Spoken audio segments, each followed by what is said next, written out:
What is up guys, Cine Critique here, and today I'm going to be reviewing the latest episode of Better Call Saul. Now, Better Call Saul is a show that I've been checking out for a while now. I'm a big Breaking Bad fan, so how can I not, right?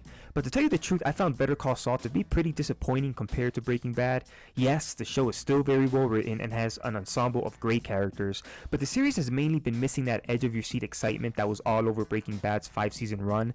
But damn, what a difference an episode makes, because last week's episode of Better Call Saul titled Bagman will not only go down as one of the best episodes in the Better Call Saul series, but also in the entire Breaking Bad universe. We saw Jimmy McGill trying to pick up the $7 million of bail money for Lalo Salamanca, which he thought was going to be a piece of cake, but it turned out to be what, at the moment, clearly looks like a setup. Who exactly would set Jimmy up? I don't know, but if it wasn't for Mike stepping in, Saul would be 12 feet under a New Mexico desert by now. Of course, we all know that's not going to happen because, hello, Saul is in Breaking Bad, but you know who's not in Breaking Bad? Kim. And you know who in the last episode introduced themselves to Lalo, making Lalo aware of who she is, and most importantly, who to go to if you really want to hurt Saul Goodman? Yep, you guessed it, Kim. So while we know Saul is pretty safe considering everything we know in Breaking Bad, pretty much the exact opposite can be said about Kim. There is still a lot at stake for the show. So episode 10, which is appropriately titled Bad Choice Road, picks up right where we left off in episode 9.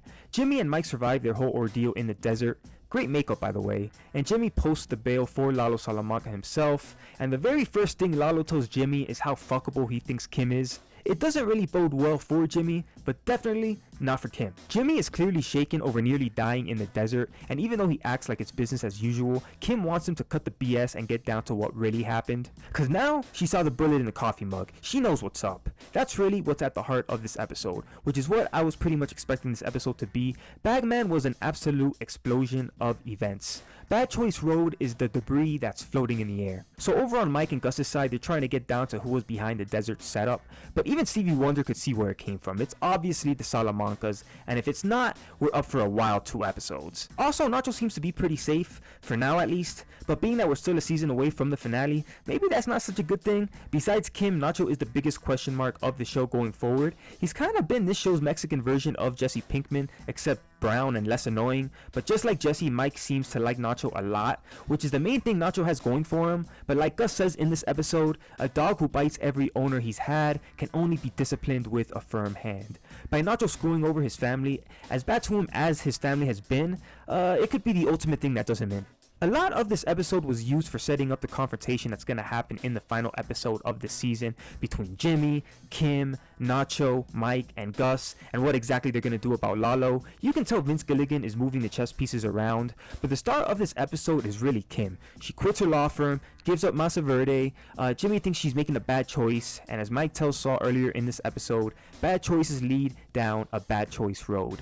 And that's when shit really gets real, because Lalo shows up unannounced at Jimmy and Kim's place. Lalo starts interrogating Jimmy on what really happened at the desert, and it's easily the best part of this episode. You got Mike outside with a sniper gun. I was hoping Mike would pull the trigger on Lalo, but unfortunately we didn't get to see that happen. The tension in this scene is at Breaking Bad levels of anxiety, and for 2 weeks in a row I've actually felt like I was watching a Breaking Bad episode.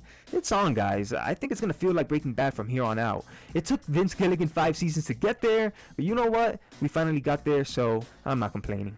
This was another great episode in what's been a great season of Better Call Saul. Even though this was more of a filler episode that had a great few scenes of tension, I'm going to give this episode a strong 8.6. It's obviously a bit of a come down from episode 8, but this episode keeps the momentum of the last week, moving the plot forward and giving us a tease on what's to come next. But alright guys, that's my review of Season 5, Episode 9 of Better Call Saul. I'm crazy psyched about the season finale. I'm almost at Breaking Bad levels of excitement. Not quite there, but almost. Maybe I'll review it next week, maybe I won't. Maybe if you comment below, I'll be more inclined to. I'm just really excited about this show and look forward to watching it as a fan. But go ahead guys, comment below your thoughts, and if you made it this far, might as well subscribe to my channel. And remember, stories may fade, but real legends never die.